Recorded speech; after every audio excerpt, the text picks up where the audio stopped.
choses du parler, mais ce sont des actes. Nous devons voir des actes. On doit s'établir, on doit s'implanter pour que le royaume de Dieu puisse s'élargir. Amen. Pour que le royaume de Dieu s'élargisse. La Bible dit, cherchez premièrement le royaume de Dieu, le royaume et la justice de Dieu. Et toutes ces choses vous seront données par-dessus. C'est-à-dire que le Seigneur sait que lorsque tu chercheras premièrement le royaume des cieux, c'est ça qui va te permettre de te protéger contre toute forme d'idolâtrie. C'est ça qui va t'aider contre toute forme de choses de ce monde, toute destruction. Donc, premièrement, mes frères et sœurs, nous devons chercher le royaume des cieux et sa justice. Cela devrait être mon engagement pour le Seigneur. Je sais que lui, il s'est donné. Je sais que lui, il a fait couler son sang. Lui, il a donné son temps. Lui, il a donné tout ce qu'il avait, il a donné pour que je sois sauvé. Aujourd'hui, j'allais me retrouver en enfer. Aujourd'hui, j'allais me retrouver malade. Aujourd'hui, j'allais me retrouver dans un endroit, dans une situation difficile. Mais par sa grâce, par sa miséricorde, j'ai été sauvé. Et aujourd'hui, je me réjouis. Et ma réjouissance, ma reconnaissance, ma gratitude est de m'engager pour le royaume de Dieu. Amen. On s'engage non pas seulement parce qu'on veut s'engager, on s'engage pour le royaume de Dieu parce que j'ai une gratitude envers lui. Je sais qu'il ne m'a pas laissé. Je sais que parmi des millions qui vivent en France, il m'a choisi. Parmi ces millions, il m'a dit viens. Il m'a lavé par son sang. Il m'a purifié. Et pour moi, aujourd'hui, ma réponse envers lui, c'est mon engagement. C'est pour cela, moi, je ferai tout. Peu importe les situations autour de moi, peu importe les difficultés, je sais que je me suis engagé. J'ai pris la décision une fois pour toutes. Et je m'engage et je vais. Et je dois répondre à tous mes devoirs comme enfant de Dieu et comme serviteur de Dieu. Amen. Le Seigneur veut que nous puissions mettre le royaume de Dieu comme une priorité dans notre vie. Une priorité dans notre vie. Une priorité dans notre vie. Que veut dire priorité? La priorité, elle est liée avec nos valeurs. La priorité est liée avec nos principes. La priorité est liée avec les choses que nous donnons plus de valeur, les choses que nous estimons le plus. Ce que tu donnes plus de valeur, c'est ce qui est pour toi aujourd'hui une priorité. Si les choses de ce monde sont pour toi une priorité, mes frères et sœurs, tu vas donner tout ton temps, toute ta force, tout ce que tu as. Parce que ton cœur n'est pas dans le royaume de Dieu, mais ton cœur est dans les choses de ce monde. Et ces choses, tôt ou tard, vont périr. On voit comment les choses sont en train de se détérioriser. On voit comment les choses sont en train de se détruire. Tu l'as aujourd'hui, demain, ils ne sont plus là. Aujourd'hui, on a quelque chose, demain, on le perd. Mais alors que le royaume de Dieu, elle était hier, elle est aujourd'hui et elle subsistera éternellement. Elle vivra éternellement. Elle sera là éternellement. La parole de Dieu ne change pas. Elle était hier, elle est aujourd'hui, elle sera éternellement. Amen. C'est pour cela que la Bible dit que de ne pas s'attacher aux choses du monde. Les choses du monde doivent nous servir. Les choses du monde doivent nous aider. Doivent nous donner la force, doivent nous donner la possibilité de servir notre Dieu, de nous engager pour le royaume de Dieu. Amen. Qu'est-ce que veut dire les priorités? La priorité, c'est ce que je donne plus de valeur. La priorité, c'est ce qui se passe, ce qui est en premier lieu dans ma vie. C'est-à-dire que je me réveille le matin, ce que je donne plus de valeur, c'est ce que je commence à faire. Et comme croyants, nous devons avoir des priorités. C'est-à-dire que je ne fais pas tout au même moment. Je ne mets pas tout sur le même pied d'égalité. Je ne mets pas tout sur un même sac. Je sais que ça, elle a plus d'importance. Cette chose a moins d'importance. Cette chose a une importance, je le ferai un peu plus tard. Mais il y a des choses il y a des valeurs qui ont plus de valeur. Il y a des choses qui doivent être prioritaires dans ma vie. Et ces choses, je ne dois pas les négliger. Je ne dois pas les négliger. Pourquoi? Parce que c'est une question de vie ou de mort. C'est une question de vie éternelle ou d'une mort éternelle. C'est les choses du Seigneur. C'est les choses du royaume de Dieu. Amen. C'est pour cela que la Bible dit, cherchez premièrement le royaume de Dieu, que cela soit notre priorité, que cela soit les choses que je donne plus de valeur. Pourquoi? Parce que si aujourd'hui je perds mon âme, je me retrouver en enfer, à quoi bon sert de gagner tout ce monde si on va perdre notre âme? À quoi bon sert d'avoir toutes les richesses, d'avoir réussi à avoir les papiers, d'avoir réussi à avoir ceci, à avoir cela, tout ce que j'ai cherché, tout ce que j'ai demandé, je l'ai. Mais à quoi bon sert d'avoir tout si je veux perdre mon âme? Alors que le Seigneur dit, ne perds pas ton âme, mais je te donnerai tout. Tu auras tout par-dessus. Tu auras tout ce que tu as besoin. Tu auras tout ce que tu cherches. Mais premièrement, cherche le royaume de Dieu et ma justice. Amen. Mes frères et sœurs, nous devons donner plus de valeur au royaume de Dieu. Nous devons savoir qu'est-ce que nous faisons. Le problème que nous avons aujourd'hui, les gens cherchent le Seigneur seulement uniquement lorsqu'il y a un problème. Lorsqu'il y a un problème, même ceux qui sont déjà dans l'église, qui ont connu le Seigneur, qui ont connu la grâce de Dieu, cherchent le Seigneur lorsqu'il y a un problème qui tombe. Et lorsqu'il n'y a pas de problème, on se sent bien. Voilà, on donne des priorités à des choses passagères, à des choses vaines, à des choses qui n'ont pas de valeur. Mes frères et sœurs, on ne se moque pas de Dieu. La Bible dit que ce que l'homme aura sémé, c'est ce qu'il va récolter. Mes frères et sœurs, on n'a pas encore atteint, nous n'avons pas encore acquis tout, mes frères et sœurs. C'est pour cela, de notre côté, nous devons faire un effort pour plaire à Dieu, faire un effort que le royaume de Dieu soit notre priorité au nom de Jésus-Christ. Ne pas permettre que le diable mette quelque chose dans notre cœur qui va nous perdre la grâce et la bénédiction de Dieu. Amen. La Bible dit dans Matthieu 6, le verset 33, cherchez premièrement le royaume de Dieu et sa justice. On voit le royaume de Dieu et sa justice. Et deuxièmement, la Bible dit, et les autres choses vous seront données. Et tout ce que vous cherchez vous seront donné. Le Seigneur ne nous prive pas des choses de ce monde. Il ne nous prive pas des vêtements. Il ne nous prive pas de la nourriture. Il ne nous prive pas de la vie. Mais il dit que le royaume de Dieu soit une priorité dans ta vie. Alléluia. Dieu veut nous apprendre à savoir mettre chaque chose à sa place. Chaque occupation à sa place. Chaque chose, je le mets à sa place. Amen. Amen. Alléluia.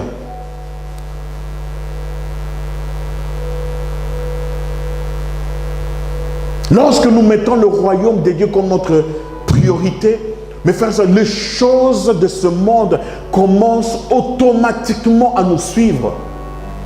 Les choses qu'on cherchait commencent automatiquement à se révéler, à se découvrir, à venir dans notre vie, à tomber dans notre vie.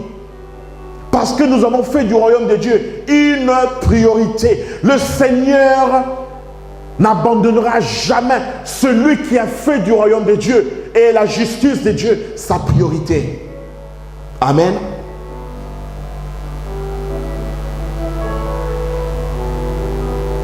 Le problème que nous vivons aujourd'hui, les gens cherchent à vivre dans la neutralité. C'est-à-dire que je ne m'engage pas. Je n'entre pas au fond. Mais je suis un peu là.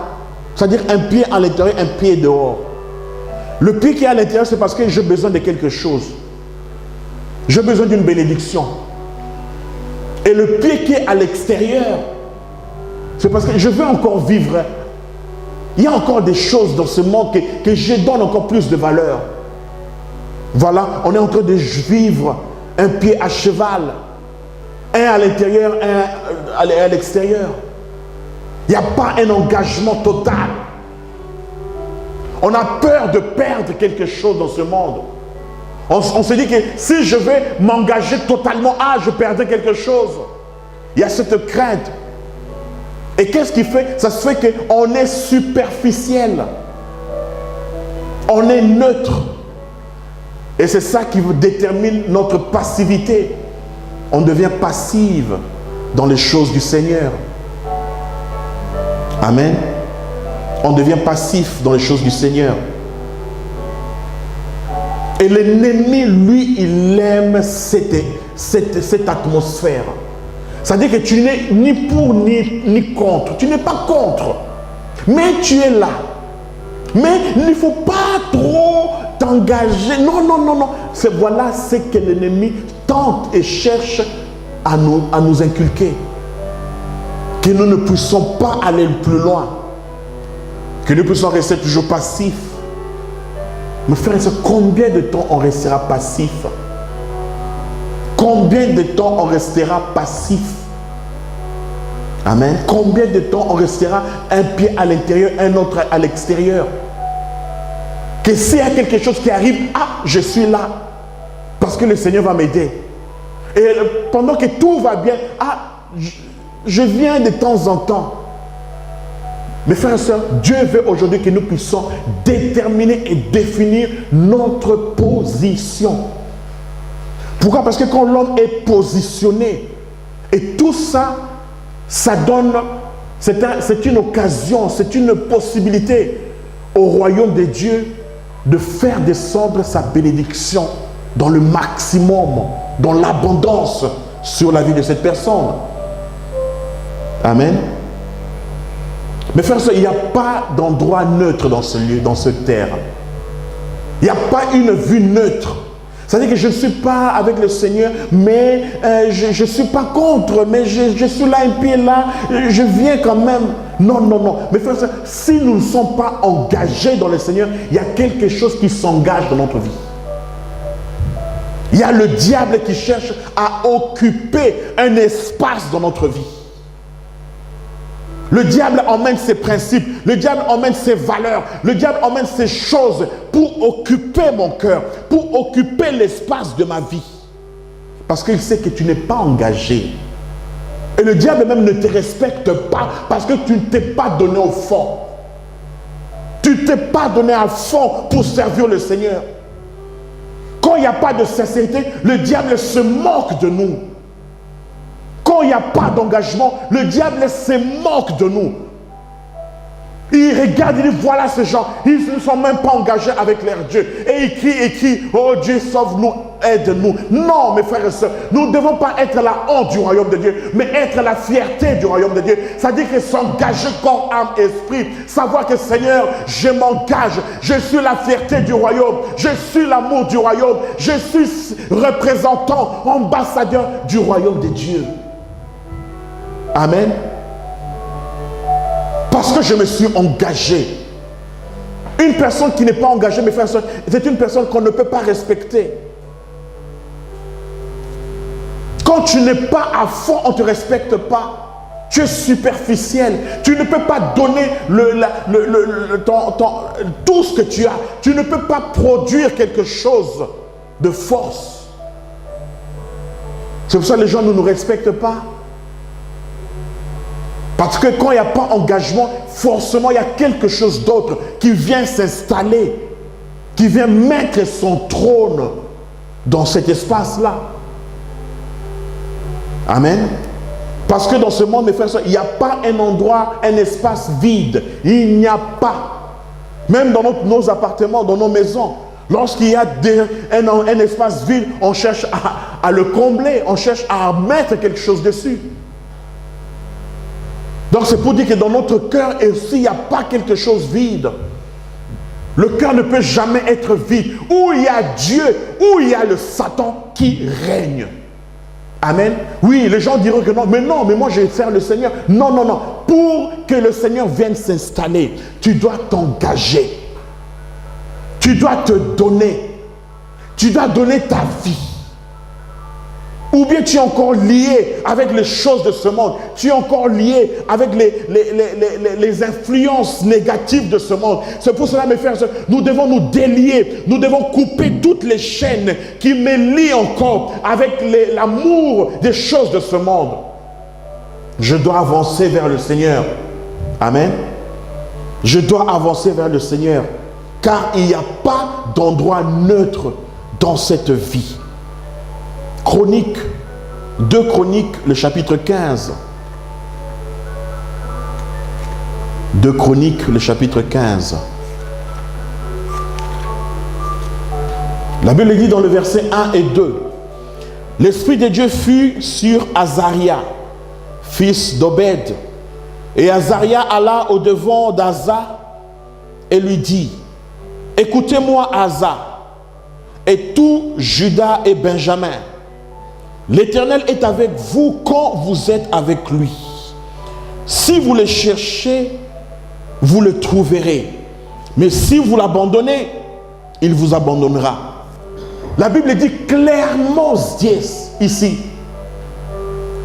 La Bible dit clairement ici que si vous êtes avec l'Éternel, l'Éternel est avec vous. Le Seigneur est seulement avec ceux qui sont avec lui. Je répète encore. L'Éternel est avec vous quand vous êtes avec lui. Mes frères et sœurs, ne nous trompons pas. Ne tombons pas dans le mensonge du diable. Ne tombons pas dans le mensonge de ce monde. Si tu n'es pas avec lui, c'est-à-dire que tu es contre lui. Si tu n'es pas avec le Seigneur n'est pas avec toi. Amen. Soyons clairs et nets. Si je ne suis pas avec le Seigneur, je ne me suis pas engagé à suivre le Seigneur, c'est-à-dire que je suis quelque chose d'autre. Amen. Et ce que je suis, c'est quelque chose de ce monde, quelque chose que j'aime. C'est-à-dire qu'il y a forcément un remplacement qui vient s'installer. Il y a quelque chose qui vient remplacer l'amour de Dieu. Il y a quelque chose qui vient remplacer quelque chose. Où je suis avec le Seigneur, là lui est là avec moi. Où je ne suis pas avec lui. Et si je ne suis pas avec lui, le Seigneur forcément n'est pas avec moi. Amen.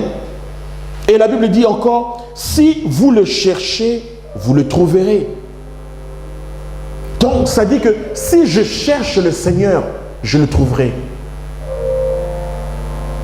Ça dit que d'un côté, si je ne le cherche pas, je ne vais pas le trouver. Le Seigneur m'a déjà trouvé. Le fait de venir au Seigneur, ça dit qu'il m'a trouvé. Quant à moi, aujourd'hui, mon devoir est de le chercher encore plus, davantage. Amen. Donc, si je le cherche, je le trouve. Mais si je ne le cherche pas, je ne le trouve pas. Ça dit que je dois fournir un effort supplémentaire pour le chercher. Je dois déployer des forces pour le chercher. Je dois élever mon niveau de prière pour le chercher. Je dois élever mon niveau de consécration pour le chercher, d'engagement pour le chercher.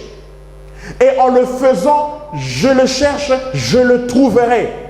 Amen. Le Seigneur ne va jamais se manifester en moi si je ne le cherche pas, si je n'ai pas cette soif, si je ne cherche pas sa face, le Seigneur ne va pas se manifester. Amen. Donc aujourd'hui, tout dépend de moi. Lorsque je fais un pas, le Seigneur vient me rencontrer. Le Seigneur vient au rendez-vous parce que je fais le pas. Amen. Mais si je reste dans mon endroit, je ne fais aucun effort, je déploie aucun effort, mais le Seigneur ne pourra jamais venir me rencontrer. Et la Bible dit encore, mais si vous l'abandonnez, il vous abandonnera. Si vous abandonnez le Seigneur, il vous abandonnera. Donc ici, c'est une question, c'est ou bien vous êtes avec lui, ou bien vous n'êtes pas avec lui. Et chacun de nous doit définir sa position. Amen. Et la décision que nous prendrons aujourd'hui, tout dépend de notre avenir avec le Seigneur. Tout dépend de notre avenir avec Dieu. Quelles sont les caractéristiques de celui qui vit dans la neutralité, c'est-à-dire il est neutre? 1. C'est une personne qui veut bénéficier de bénédictions de Dieu. Il veut bénéficier d'une bonne vie, mais il ne se consacre pas. Il ne s'engage pas. C'est-à-dire que je veux bénéficier, mais en tout cas, je suis à l'écart. C'est comme le peuple israélite à l'époque. Lorsqu'ils sont sortis d'Israël, ils disaient à Moïse, Moïse, prie pour nous. Prie pour nous, prie pour nous. Mais nous, non, nous, on ne va pas chercher le Seigneur. Toi, prie pour nous. Non, mes frères et sœurs, avec le Seigneur, nous devons avoir une expérience personnelle. Amen. Cherchez personnellement sa face. Cherchez personnellement le Seigneur. Payez le prix pour le rencontrer. Payez le prix pour être avec lui. Payez le prix dans la prière. Cherchez la face de Dieu. Amen. Deuxièmement, ils veulent une vie en abondance. Mais ils ne sont pas prêts à payer ce prix. C'est-à-dire qu'ils vivent d'une manière superficielle. Mais que Dieu me bénisse.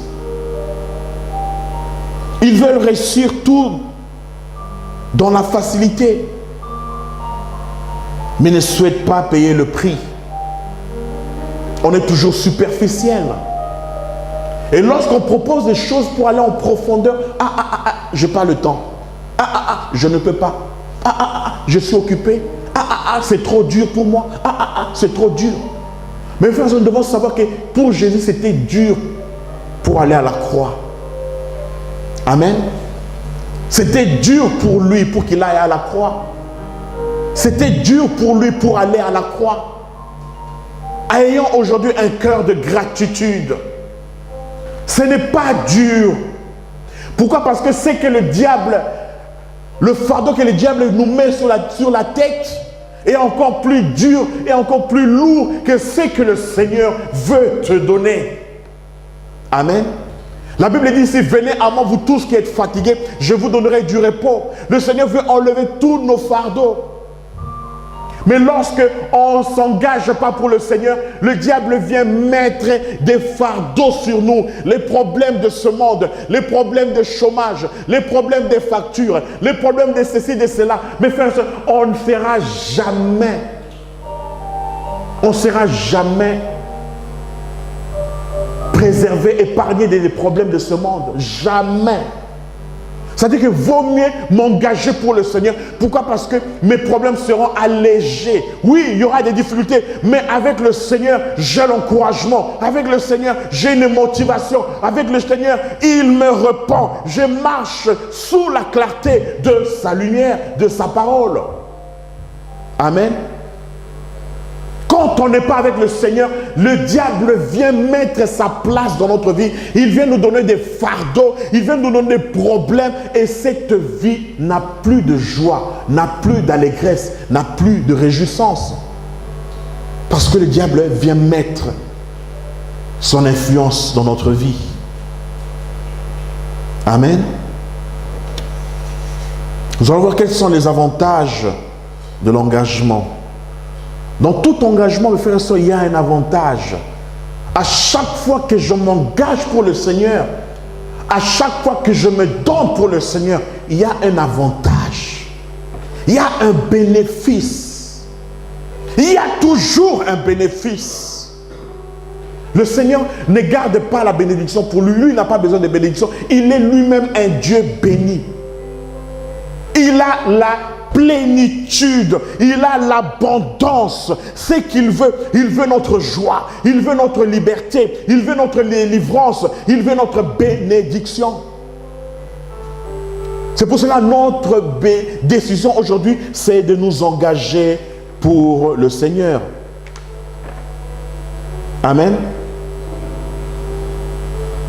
Psaume le chapitre 18.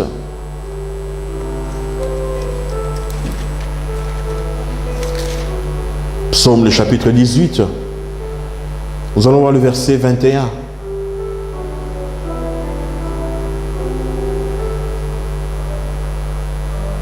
L'Éternel m'a traité selon ma droiture. Il m'a rendu selon la pureté de mes mains, car j'ai observé les voies de l'Éternel. Et je n'ai point été coupable envers mon Dieu. Toutes ses ordonnances ont été devant moi, et je ne me suis point écarté de ses lois. J'ai été sans reproche envers lui, et je me suis tenu en garde contre mon iniquité. Aussi l'Éternel m'a rendu selon ma droiture, selon la pureté de mes mains devant mes yeux. Avec lui, avec celui qui est bon, tu te montres bon.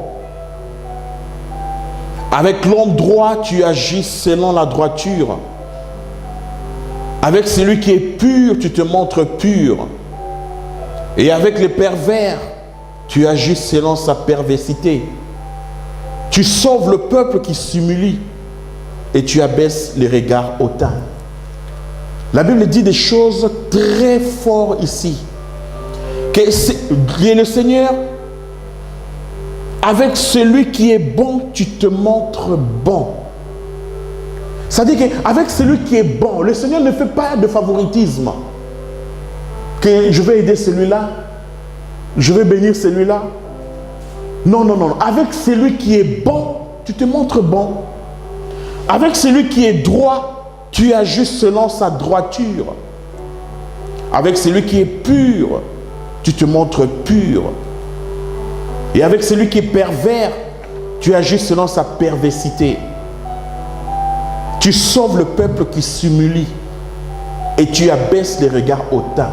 Donc ça dit que ce que l'homme donne, c'est ce qu'il reçoit. Ce que l'homme sème, c'est ce qu'il reçoit. Tu sèmes la négligence, tu le recevras. Amen.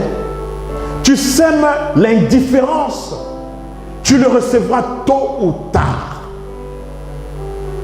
Tu sèmes le mépris, les gens vont te mépriser. Tu sèmes la bonté, tu sèmes l'attention, tu sèmes l'honneur, tu sèmes l'amour, tu sèmes l'engagement, tu recevras la bénédiction. La Bible dit, on ne se moque pas des dieux. Je répète ce qui est écrit ici. Tu sauves le peuple qui s'humilie et tu abaisses les regards hautains. Donc nous devons prendre aujourd'hui, faire un choix. Où je veux marcher dans l'humilité, où je veux marcher dans le mensonge, dans l'hypocrisie, dans la négligence, où je veux marcher dans l'humilité. Et tout ça dépend de l'homme. Et tout ça dépend de l'homme. Donc quels sont les avantages? Quels sont les avantages de l'engagement? Dieu, mes frères et sœurs,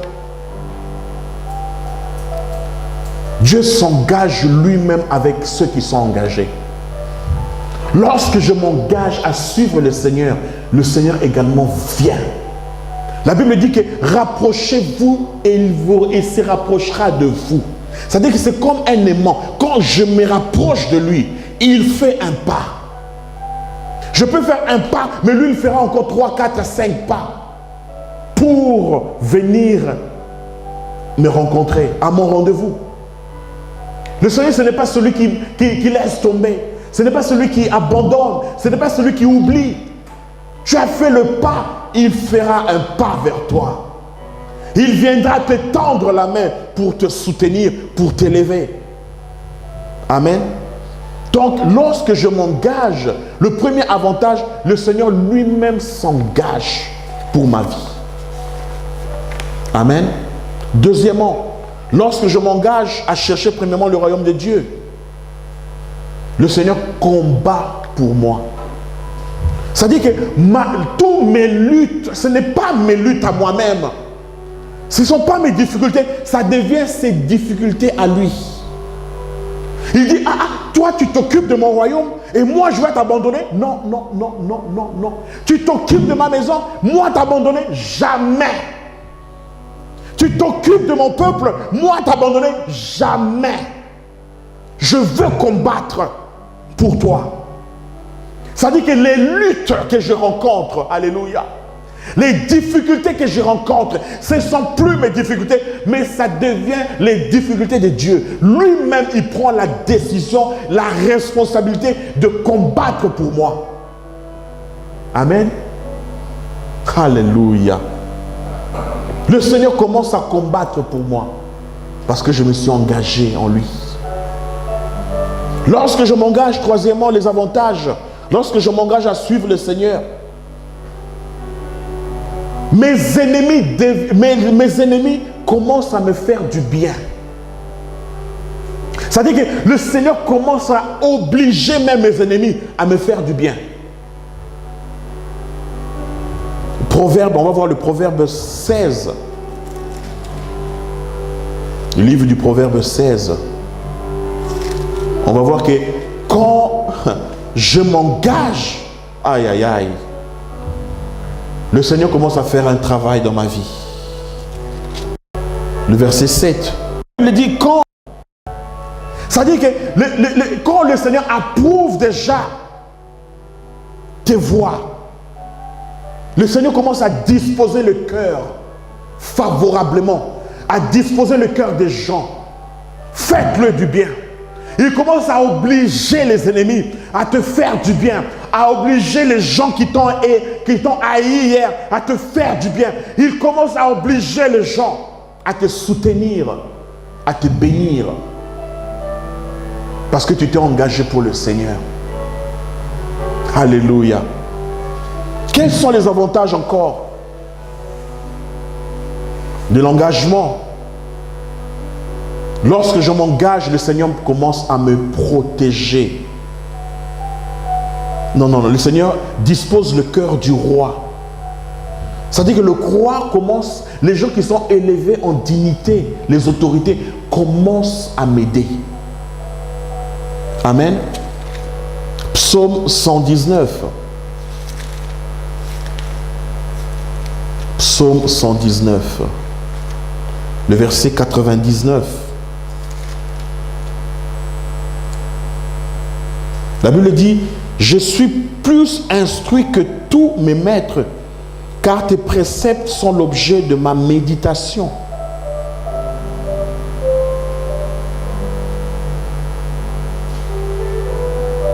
Ça dit que le fait que je suis engagé avec le Seigneur, le fait que je me suis engagé à suivre le Seigneur,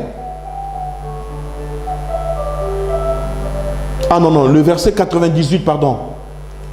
Tes commandements me rendent plus sage que mes ennemis, car je les ai toujours avec moi. C'est-à-dire que je commence à devenir plus sage que mes ennemis. Je commence à devenir plus intelligent que mes ennemis, que les gens qui sont contre moi. Je demande à le prévaloir, à être mieux, meilleur que eux, parce que je me suis engagé à suivre le Seigneur. Et quels sont les avantages encore? Dieu commence à me révéler des secrets. Quand je m'engage à suivre le Seigneur, il y a des secrets célestes. Les secrets de Dieu commencent à venir dans ma vie. Amen. Nous allons voir Jacques, le chapitre 4. Jacques, l'épître de Jacques, le chapitre 4. Nous allons voir ce que la parole de Dieu nous dit.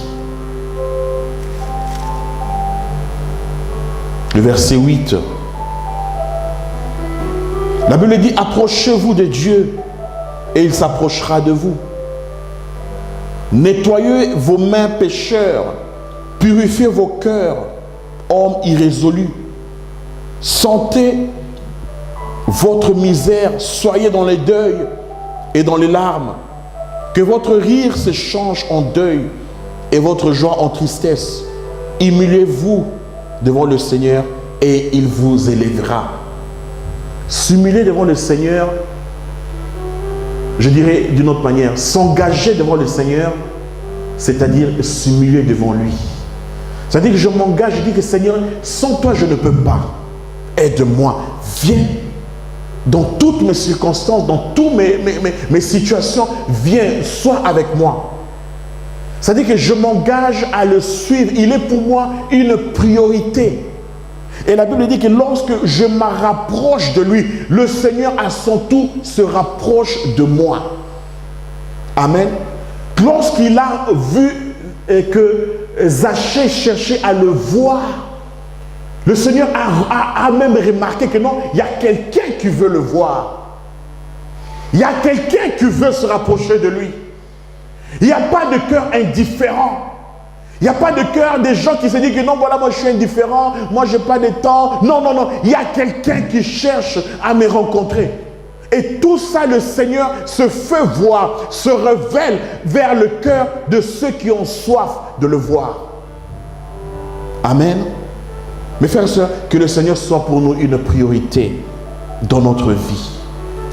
Le problème de notre société est qu'il n'y a plus de priorité. On n'a pas de priorité. Seigneur, pas Seigneur, on n'a pas le temps. On a nos problèmes, on a nos difficultés. Et nos difficultés, problèmes, on les a mis comme notre priorité. On commence même à les adorer. Parce qu'on pense continuellement à ces problèmes. Mettons tout ça de côté. Amen. Mettons tout ça à côté. Engageons-nous vers le Seigneur. Engageons-nous à chercher sa face. Engageons-nous à prier. Engageons-nous à adorer notre Dieu. Engageons-nous à lire la Bible, à croître spirituellement, à vivre cette vie, à implanter et élargir le royaume de Dieu, à devenir un instrument, un porteur de la présence de Dieu. Et ça, la Bible dit que si vous cherchez sa justice, tout vous sera donné. Tout me sera donné. C'est-à-dire que le vêtement, à boire, à manger, tout me sera donné par-dessus. Mais le Seigneur reste ma priorité. Il restera à jamais ma priorité. Je le suivrai. Il n'y a rien qui va prendre le dessus dans ma vie. C'est uniquement le Seigneur. C'est uniquement Jésus-Christ. Quand je me réveille, c'est lui que je vois. Lorsque je m'endors, c'est lui que j'invoque. Lorsque je marche, c'est lui que j'invoque. Il est ma vie, il est ma priorité, il est ma force, il est la source de mon bonheur. Amen. Amen. Gloire à Dieu. Nous allons terminer notre prédication aujourd'hui. Et je veux que notre prière soit ceci: Seigneur, je veux te faire ma priorité dans ma vie. Je veux que tu deviennes une priorité dans tout ce que je fais. Parce que tu as plus de valeur. Mais frère, il n'y a personne qui est allé mourir à la croix pour nous. C'est uniquement Jésus qui l'a fait. Amen. Et s'il est allé à la croix, s'il a payé un si grand prix, je dois le faire. Le seul et unique image que je dois avoir dans ma vie. Amen. Celui que je dois donner plus de valeur. Et celui qui reste et qui restera à jamais ma priorité. Amen. Celui qui restera la chose que je chercherai premièrement lorsque ma journée commence. Un dimanche, je ne me permettrai pas de rester dans les lits, dormir. Non, non, non. Je me lève. Je sais que c'est le jour du Seigneur. Je viens écouter la parole de Dieu. Pourquoi? Parce que je vois l'avenir. Je vois mon avenir est dans le Seigneur. Mon quotidien est dans le Seigneur. Ma vie est dans le Seigneur. Toutes les choses, je le fais. Mais premièrement, le Seigneur, ma fidélité, ma constance, ma régularité avec le Seigneur. Amen. Nous allons prier afin que le Seigneur puisse devenir notre priorité. Éternel mon Dieu, nous te bénissons, nous te glorifions, Père. Père, nous avons entendu, Seigneur, cette parole. Tu nous as parlé aujourd'hui, Seigneur. Tu as dit, Seigneur, que si vous êtes avec le Seigneur, il est avec vous. Et si vous l'abandonnez, il vous abandonne. Éternel, nous ne voulons pas que tu puisses nous abandonner. Nous ne voulons pas être seulement des consommateurs de bénédictions. Mais nous voulons être des acteurs. Nous voulons être une source de vie. Nous voulons être remplis de ta présence. Nous voulons être remplis de soif de ta présence. Nous voulons que tu sois le premier dans notre vie. Nous voulons que tu vives, que tu sois la priorité de ma vie au nom de Jésus. Ce n'est qu'il n'y ait pas les choses de ce monde qui va prévaloir dans ma vie, mais que toi, tu sois au-dessus de tout au nom de Jésus-Christ. Éternel mon Dieu, je veux te faire aujourd'hui ma priorité. Je veux te faire aujourd'hui mon image, mon unique image. Je veux que tu sois aujourd'hui, Seigneur, le premier dans ma vie. Éternel, je mets, Seigneur, tout ce qui n'est pas de toi, je mets ça de côté. Mais c'est toi qui es la priorité dans ma vie. C'est pour cela, mon Dieu, je garderai cette gratitude envers toi.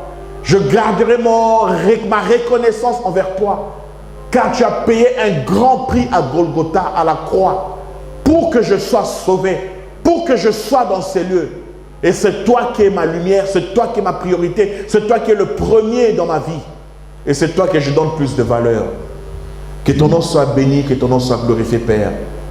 Que je loue ton nom, j'élève ton nom. Je me réjouis en toi, Seigneur.